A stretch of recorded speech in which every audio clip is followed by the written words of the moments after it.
हम लोग आधुनिक भारत का इतिहास पढ़ रहे हैं। हम लोग क्या पढ़ रहे हैं? आधुनिक भारत का इतिहास। और आधुनिक भारत के इतिहास के अंतर्गत हम लोग पढ़ रहे हैं ब्रिटिश काल में जो किसान आंदोलन हुआ, ब्रिटिश सरकार की जो औपनिवेशिक नीतियां थी, उसके कारण जो किसान आंदोलन हुआ, उसके संबंध में चर्चा कर रहे हैं। आज किसान आंदोलन का यह लास्ट वीडियो है और इस वीडियो में हमने जो भी प्रश्न पत्र आए हैं पूछे हुए, उसकी भी चर्चा करेंगे और कुछ किसान आंदोलन की भी चर्चा करेंगे। जिसमें सबसे पहला है विद्रोह। बंगाल में विद्रोह हुआ था, रंगपुर का विद्रोह। रंगपुर का विद्रोह, रंगपुर कहां है? बंगाल में है। यह विद्रोह 1783 ईस्वी में हुआ था और बंगाल में कहां हुआ था? दिनाजपुर में हुआ था। बंगाल में दिनाजपुर में हुआ था। इसके नेता कौन थे? तो धीरज नारायण थे। धीरज नारायण थे। विद्रोह का कारण क्या था? तो कारण यह था कि ईस्ट इंडिया कंपनी ने जमींदारों पर लगान की राशि बढ़ा दी थी।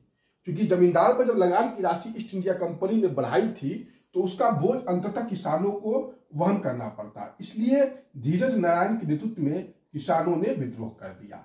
यह रंगपुर का विद्रोह है जो 1783 में हुआ था।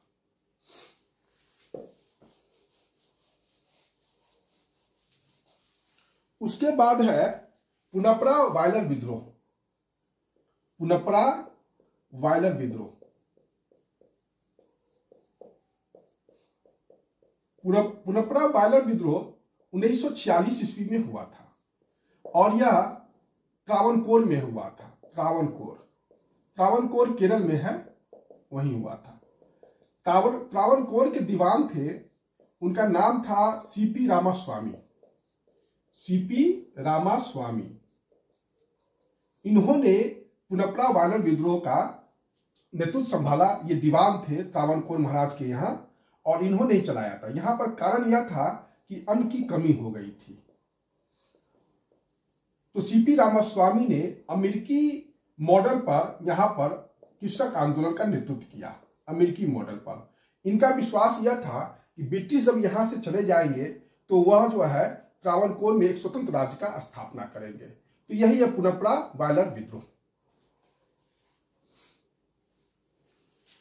पुनपरा वायलर विद्रोह के बाद एक इंपॉर्टेंट है तेलंगाना आंदोलन।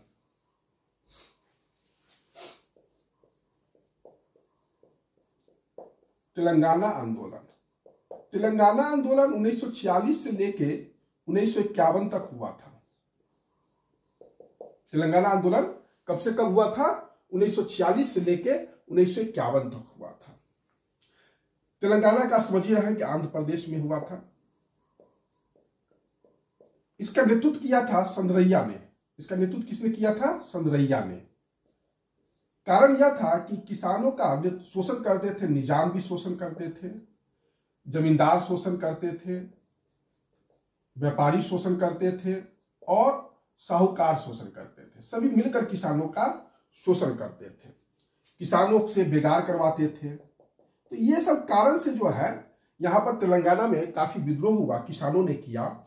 और बाद में ये आंदोलन जो है कम्युनिस्ट मूवमेंट से भी जुड़ गया था, तेलंगाना आंदोलन। यहां पर इतना ही समझिए कि तेलंगाना आंदोलन का नेतृत्वकर्ता संदरैया थे।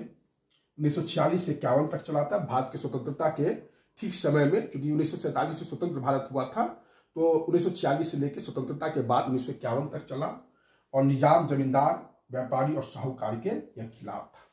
यही है तेलंगाना आंदोलन। तेलंगाना आंदोलन के बाद फरके विद्रोह। फरके विद्रोह। फरके विद्रोह वासुदेव बलवंत फरके ने किया था। वासुदेव बलवंत फरके ने किया था। यह 1872 में हुआ था। यह 1872 में हुआ था। इन्होंने 50 किसानों को, वासुदेव बलवंत फरके ने 50 किसानों को संगठित किया और चंदा इकट्ठा करने के लिए राजनीतिक डकैती शुरू किया। पहला व्यक्ति यही थे जो राजनीतिक डकैती किए थे। डकैती का उद्देश्य यह था कि चंदा इकट्ठा करना। और दूसरा यह इन्होंने संचार व्यवस्था को ठप कर दिया, संचार व्यवस्था को ठप कर दिया। इस विद्रोह का कारण था कि 1877 में बहुत बड़ा अकाल आया था, और दूसरा कारण यह था कि रानाडे ने, महादेव गोविंद रानाडे ने जो है धन का निष्कासन का सिद्धांत जो है इस समय एक भाषण दिया था, इससे यह काफी प्रभावित थे। यह महाराष्ट्र में हुआ था फरके विद्रोह, और इसमें वासुदेव बलवंत फरके ने जो है हिंदू राज्य की स्थापना की बात की थी, हिंदू राज्य की स्थापना की बात की थी।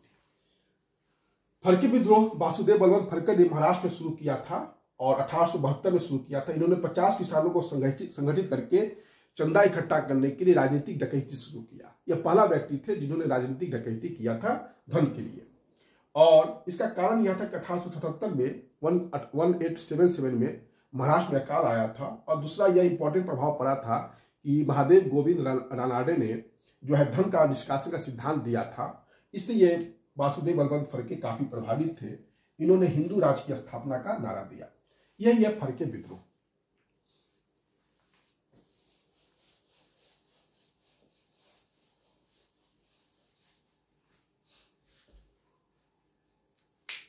फरके विद्रोह के बाद कुका आंदोलन, यह भी एक किसान आंदोलन था,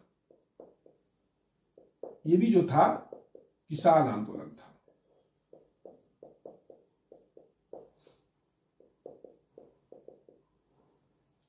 यह 1872 में शुरू हुआ था, पंजाब में शुरू हुआ था, और भगत जवाहरलाल ने इसको शुरू किया था। ब्रिटिश ने लगान की राशि बढ़ा दी थी, इसी को लेकर चला था। बाद में इससे बाबा राम सिंह जुड़ गए थे। ब्रिटिश ने इनको, बाबा राम सिंह को रंगून निर्वासित कर दिया था, जहां 1885 में इनकी मृत्यु हो गई। यही एक कुका आंदोलन पंजाब में हुआ था 1872 में, इसको थोड़ा सा ध्यान में रखेंगे।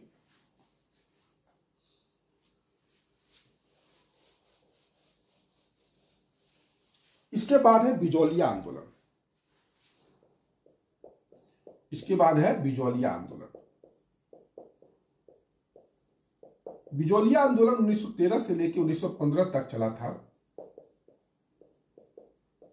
और बिजौलिया आंदोलन की शुरुआत किए थे साधु सीताराम दास ने। बिजौलिया आंदोलन की शुरुआत किसने किया था? साधु सीताराम दास ने किया था। बिजौलिया जो है मेवाड़ में एक क्षेत्र है, और वहां के जमींदारों ने क्या किया था कि वहां के लोगों पर 84 प्रकार के टैक्स लगा दिया था, 84 प्रकार के टैक्स लगा दिया था। और दूसरा, अगर कोई भी व्यक्ति अपनी बेटी का शादी करता था तो उनको जमींदार को 5 रुपया देना पड़ता था। तो इन सब कारणों से वहां के किसानों ने विद्रोह कर दिया साधु सीताराम दास के नेतृत्व में। इसी में विजय सिंह पथिक नाम के एक व्यक्ति ने इस आंदोलन का नेतृत्व संभाला। विजय सिंह पथिक ने इस आंदोलन का नेतृत्व संभाला। ये विजय सिंह पथिक जो थे वास्तव में भूप सिंह थे, भूप सिंह थे, और भूप सिंह को पुलिस ने ब्रिटिश सरकार ने कैद कर लिया था। फिर ये किसी तरह जेल से भागे थे, और फिर विजय सिंह पथिक के नाम से ये जो है क्या कहते हैं, ये आंदोलन का नेतृत्व संभाले थे। बाद में सरकार ने 1922 में हॉलैंड कमेटी का गठन किया। हॉलैंड को इस जांच आयोग बैठाया, और हॉलैंड ने एक रिपोर्ट दिया कि क्यों ना ये जो 84 प्रकार के टैक्स है इसको समाप्त करके 35 प्रकार का टैक्स इसको कर दिया गया। इस बिजौलिया आंदोलन से माणिकलाल वर्मा भी जुड़े हुए थे, माणिकलाल वर्मा भी जुड़े हुए थे, और प्लस वो है जमनालाल बजाज भी जुड़े थे। 2 व्यक्ति जुड़े, इन लोग भी जुड़े हुए थे। बिजौलिया आंदोलन की शुरुआत साधु सीताराम दास ने किया। कारण यह था कि 84 प्रकार के टैक्स देने पड़ते थे किसानों को, 5 रुपया बेटी की शादी पर देना पड़ता था। बिजौलिया मेवाड़ में है, और 1913 से 1915 तक शुरू हुआ था। मेवाड़ राजस्थान में है, और बाद में विजय सिंह पथिक ने इस आंदोलन का नेतृत्व संभाला। विजय सिंह पथिक वास्तव में भूप सिंह थे, जिनको ब्रिटिश सरकार ने जेल में डाल दिया था, लेकिन जेल से भाग गए थे, और फिर ये विजय सिंह पथिक के नाम से बिजौलिया आंदोलन का नेतृत्व संभाले। बाद में माणिकलाल वर्मा और जमनालाल बजाज भी इस आंदोलन से जुड़े। ब्रिटिश सरकार ने 1922 में हॉलैंड आयोग का गठन किया, और हॉलैंड जांच आयोग, और 35 प्रकार के टैक्स जो है यहाँ पर 84 प्रकार के जो टैक्स थे उसको घटाकर 35 प्रकार का टैक्स कर दिया गया। यही है बिजौलिया आंदोलन के बारे में चर्चा।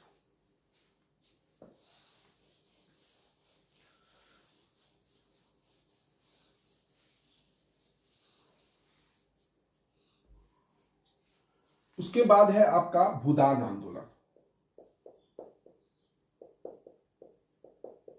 भूदान आंदोलन का उद्देश्य था जो भूमिहीन है उनको जो है भूमि उपलब्ध कराना, जो भूमिहीन व्यक्ति है उनको भूमि उपलब्ध कराना।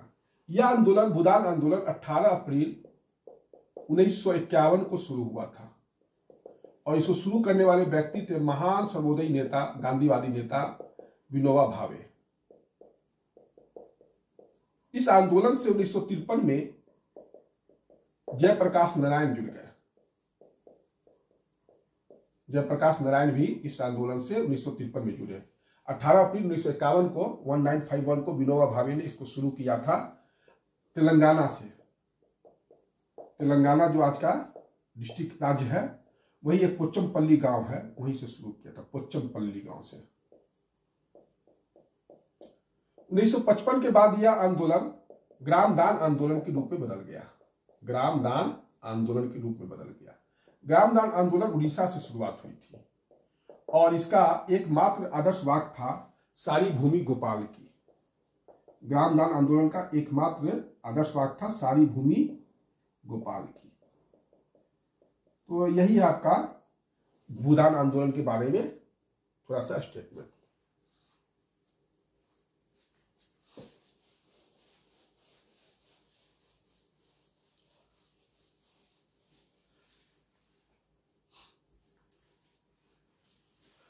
देखिए, स्वामी सहजानंद सरस्वती 1950 में मरे थे। कब मरे थे? 1950 में मरे थे। अपनी मृत्यु के ठीक पहले उन्होंने अखिल भारतीय संयुक्त किसान सभा का गठन किया था। संयुक्त किसान सभा का गठन किया था और इसका उद्देश्य यह था कि भूमि, जलमार्ग तथा ऊर्जा का राष्ट्रीयकरण किया जाए। ऊर्जा का राष्ट्रीयकरण किया जाए। स्वामी सहजानंद सरस्वती की मृत्यु 1950 में हुई थी और अपनी मृत्यु के ठीक पहले उन्होंने अखिल भारतीय संयुक्त किसान सभा का गठन किया था और इसका एकमात्र उद्देश्य था, इस सभा का उद्देश्य, गठन का उद्देश्य था भूमि, जलमार्ग तथा ऊर्जा का राष्ट्रीयकरण किया जाए। यह इनका डिमांड था। देखिए, स्वामी सहजानंद सरस्वती ने अखिल भारतीय किसान कांग्रेस का स्थापना किया था 1936 में लखनऊ में। स्वामी सहजानंद सरस्वती ने लखनऊ 1936 में अखिल भारतीय किसान कांग्रेस का गठन किया था और इसी को अखिल भारतीय किसान सभा भी कहा जाता है। अखिल भारतीय किसान सभा भी कहा जाता है।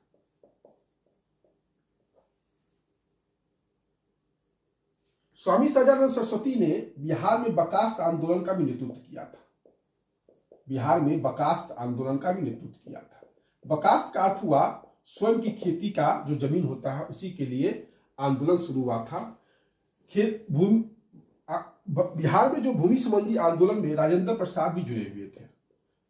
राजेंद्र प्रसाद का भी नाम आता है कि इन्होंने भी आंदोलन जुड़ा था। लेकिन सबसे इंपॉर्टेंट व्यक्ति बिहार में जो भूमि सुधार में है या जमींदारी भूमि सुधार आंदोलन से जुड़े हैं, वह है आपके किसान आंदोलन से, वह है स्वामी सहजानंद सरस्वती ही ने। स्वामी सहजानंद सरस्वती ने 1929 में बिहार प्रांतीय किसान सभा का गठन किया। बिहार प्रांतीय किसान सभा का गठन किया और इसको गांव-गांव तक पहुंचाया। गांव-गांव में पहुंचाने में स्वामी सहजानंद सरस्वती को मदद किए पंचानंद शर्मा, कायानंद शर्मा और यदुनंदन शर्मा और राहुल सांकृत्यायन। 1929 में बिहार प्रांतीय किसान सभा का गठन स्वामी सहजानंद सरस्वती ने किया और स्वामी सजानंद सरस्वती के जो किसान आंदोलन को गांव-गांव तक पहुंचाने में, बिहार के गांव-गांव तक पहुंचाने में किसी व्यक्ति का इनको सहयोग मिला तो पंचानंद शर्मा, कार्यानंद शर्मा, यदुनंदन शर्मा और राहुल सांकृत्यायन ने किया। ये सभी वामपंथी विचारों से प्रभावित थे। ये सभी जो थे वामपंथी विचार से प्रभावित थे। तो ये सब जो है थोड़ा सा स्वामी सजानंद सरस्वती के बारे में इंपॉर्टेंट चीज है।